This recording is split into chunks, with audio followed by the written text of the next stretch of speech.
Hello students, आज हम आपको माइक्रो इकोनॉमिक्स के chapter 2 circular flow of income इसके बारे में बताने जा रहे हैं।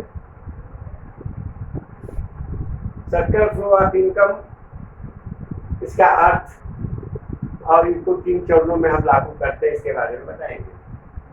सबसे पहले इसका अर्थ क्या है? It is the flow of money income or flow of goods and services across different sectors of an economy in a circular fashion। इसका तात्पर्य है कि जो हमारी आमदनी, हमको किस प्रकार से आमदनी होती है सरकार की आर्थिक व्यवस्था को चलाने के लिए, गुड्स और सर्विसेज तो पूरे देश के अंतर्गत हमारे जो सेक्टर है उन चरणों से हम किस प्रकार से अपनी आमदनी करते हैं, ये हमारे इसको हम सर्कुलर फ्लो ऑफ इनकम कहते हैं कि वहाँ जो है सरकारों के पास कैसे इनकम होती है।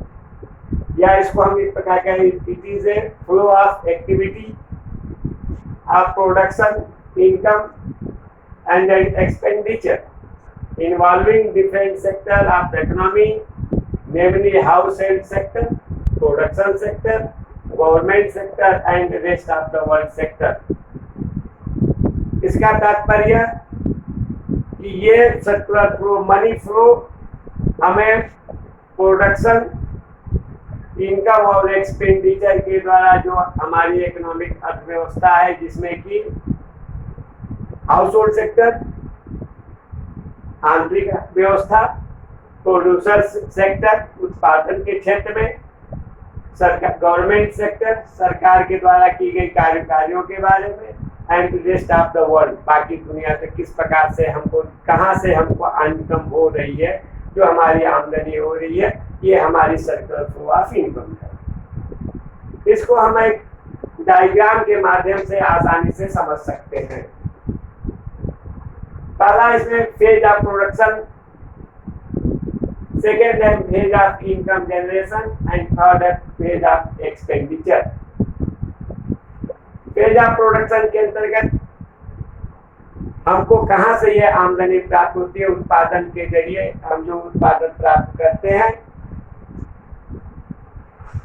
इससे हम जो है जो हमारी आमदनी होती है वो फेज ऑफ प्रोडक्शन के अंतर्गत आती है कि उन क्षेत्रों से कितना सरकार आमदनी करती है।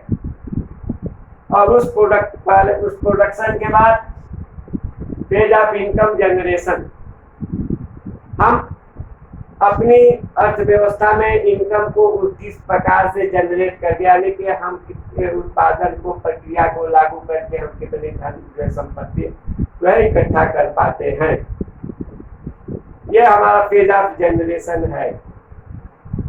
नेक्स्ट फेज हमारा आता है फेज ऑफ एक्सपेंडिचर। जब हम इनकम करते हैं तो हम उस पर हमारा खर्च भी होता है, इसको हम इनकम एक्सपेंडिचर में लेते हैं। Consumption expenditure when produce, there is investment expenditure. Investment करने के बाद जो हमारी आमदनी होती है, हमारा इनकम है, that is phase of expenditure. इसके बाद इसमें है सेक्टर ऑफ इनकम, कहाँ से ये इनकम हमको प्राप्त होते हैं, या हमारी आमदनी का जरिया क्या है किसी सरकार की या दूसरी।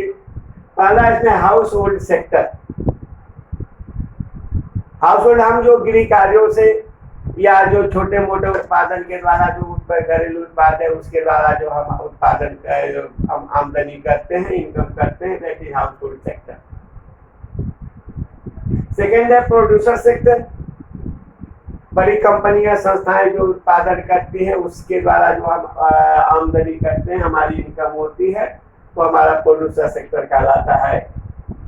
थर्ड है गवर्नमेंट सेक्टर। सरकार के द्वारा किए गए कार्यों के से हमको जो आमदनी प्राप्त होती है, जो राजस्व प्राप्त होता है, वो गवर्नमेंट सेक्टर के अंतर्गत आती है। चौथा, फोर्थ है एक्सटर्नल सेक्टर। बाहरी तत्वों के द्वारा, बाहरी क्षेत्रों के द्वारा जो देश के बाहर या इन तीनों के अतिरिक्त जो हमारी आमदनी होती है उसको हम कहते हैं एक्सटर्नल सेक्टर। इस प्रकार से हम एक